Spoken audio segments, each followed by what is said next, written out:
Some of you probably thought that we were getting close to quitting or that we were getting close to done. Well, guess what? I got news for you because I am still here, my beloved 269 subscribers. And speaking of that, we are going to be talking about something anime related. This is, I think, the first time that I've dedicated something specifically solo to something like anime. Eric is going to absolutely make fun of me for this, if not everybody else who records with us here on this channel. By the way, if you're new to this, hi, welcome to Hollywood Impact. Today, we are going to be talking about My Hero Academia, You're Next. For those of you who don't know what My Hero Academia is, what are you doing here?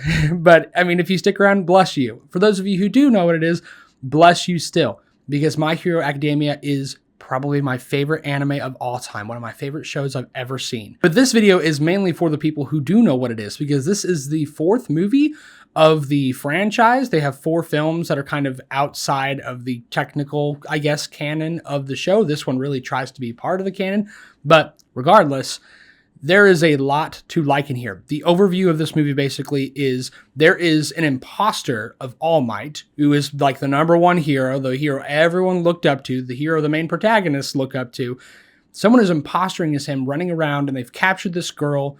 And this other guy, this other side character, is also after this girl. So Class 1A, our main protagonist heroes, run into this guy.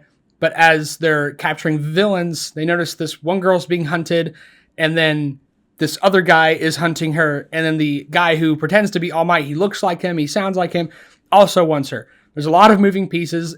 Anime movies do this thing generally. I wonder if it's just to kind of help bridge the audience, but they have these side characters that you don't usually care too much about. I think there's a couple of exceptions, but in this case, it's fine. There is always some sort of side character that's never been in the show that is in the animated movies for some reason, instead of just focusing on the main characters that people go and watch. But whatever, that's beside it. This movie is pretty fun. The first 2/3, I'd say, are really strong. I like all the stuff that has to do with All Might and with the imposter All Might and kind of learning more about him, his motivations, kind of uncovering that, because it also takes place in a very small time frame where Izuku Midoriya has unlocked most all of his quirk new powers, but yet I don't think he uses all of them, but he uses a decent amount of them. So it kind of breaks some rules there, and it doesn't really fit in the canon really, but it does. It's so hard to explain. I do not know how to explain that. But regardless, the good stuff is with the relationship between the characters. And the one thing that I didn't like about this movie, instead of really focusing on the relationship that the heroes and the protagonists have with All Might and comparing that to what this new guy is, they make references to it and saying, you know, All Might would never do this, but don't really go into what the real All Might would do. And when you introduce new characters and you just have a film franchise, I feel like that's kind of still important to include. This movie almost has a 2-hour runtime. Like, it is a movie. And yet they dedicate a lot of time to these side characters rather than what I think the main core theme should have been about.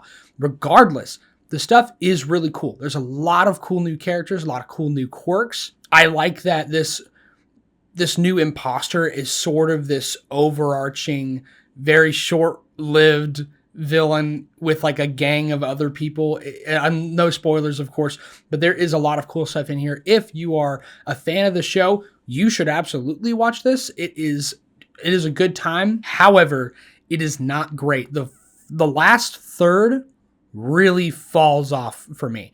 Some of the action sequences look great, and some of them like have this weird 3D hybrid animation, which I know they've done a lot, but like it's really apparent in this one, and I don't like all the ways that they use that, but it's all about the superheroes and saving people, and there is a really cool twist kind of near the end, but overall, it's a good movie. It's a fine film. Like, I'm not going to write home about it. It's not my favorite of the My Hero Academia movies, but it is a good one, which is a little bit disappointing because when I first heard of it, I was like, oh, this is going to be the best of the 4 movies. This has got, in my opinion, like the best draw, and it doesn't quite capitalize on that. For those of you who are unfamiliar with My Hero Academia, I am working on a video that is going to help talk about why you should watch it, because it is an incredible show. Even if you don't like cartoons, if you like superheroes, like stuff like that, that fits within this genre. I really think you should check it out.